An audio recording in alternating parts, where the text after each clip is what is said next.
It's Thursday, November 12th, and you're watching The Great Lost Rewatch. Today we're talking about Adrift.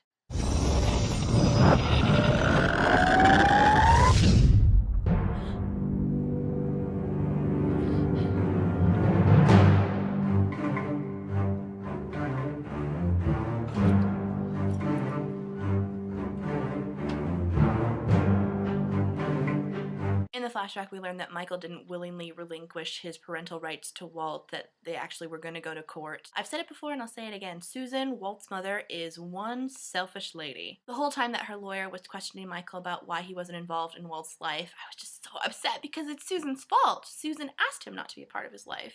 And even though I'm not the biggest fan of Michael and Walt, that scene in the flashback where Michael says goodbye to Walt, you know, it touches your heart. Hey, this is for you, man. You like bears? And I know the writers did this on purpose, but it's very eerie how a lot of that conversation about saying goodbye to Walt applies to what's going on in the episode Adrift on the island. You and I, we're not going to see each other for a while, Walt. I just want you to know that no matter where you go, that your daddy, your daddy, he loves you very, very much. And I always will. So back on the island, we have two storylines in this episode. We have the storyline with the Raft people, and then we have the Hatch people. With the Hatch people, we kind of double back and learn information that we didn't learn in Man of Science, Man of Faith. I think that whole idea of doubling back and learning new information, I think the writers have definitely perfected it now, especially with season 5, and it still feels like it progresses the story along. But I think the reason that a lot of us didn't like this episode to begin with when we first saw it is the fact that I don't feel like we learn a whole heck of a lot. And the fact with our Hatch people, this episode ends exactly where the last one ended. It's very frustrating because we just want to know what's going on. Locke finds Kate in the hatch and Desmond finds them both, and Desmond asks Locke, "Are you him?" Locke says yes, but then he can't answer the riddle of what did one snowman say to the other snowman. Desmond forces Locke to tie up Kate and hide her in the pantry. Kate manages to break out of the pantry, but not before stealing a couple of Apollo bars. Did you see how shocked Desmond was to learn that the world was still out there? Because we now know it's because he didn't push the button on September 22nd, and he figured that he might have destroyed the entire world. And then Desmond starts to grill Locke about the other passengers, how many of them have gotten sick, and Locke wonders, is that why quarantine is written on the hatch?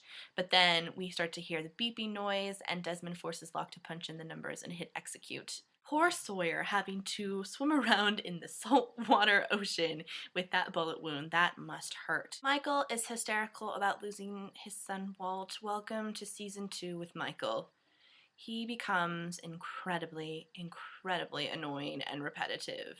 You might as well have taken a parrot and had him be Michael. Teach him the phrases, "Walt, they took my son. It's a father's right." Michael and Sawyer start blaming each other for what happened. Do they not blame the people who blew up the raft? Because that's the people I would blame. Michael tells Sawyer to get off his raft, and then in a great show of symbolism, the raft starts to split apart. They see something in the water, and Sawyer says, "Don't worry, it's only a shark." Only?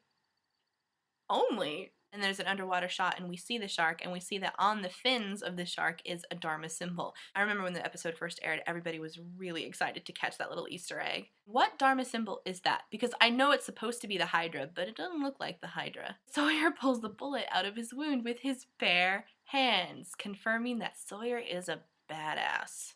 Michael and Sawyer kind of reband together and fight off the shark and get on a piece of the pontoon decking of the raft, and Michael vows that he will get Walt back. Whatever it takes, he's going to get Walt back. Whatever it takes, it's going to take killing people. The current has brought Michael and Sawyer back to the island. At the end of the episode, we see Jin running out of the jungle. 이쪽으로 오지 마! 이쪽으로 오지 마! 돌아가야 돼! 아저씨!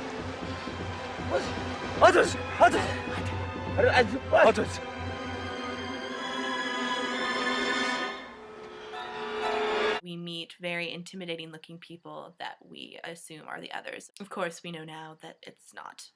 But still, at the time, first airing, very intimidating looking others. And that's where we're going to leave it today with the intimidating others / tail section from the plane. I'm back tomorrow talking about orientation, so I'll see you guys then. We're gonna need to watch that again.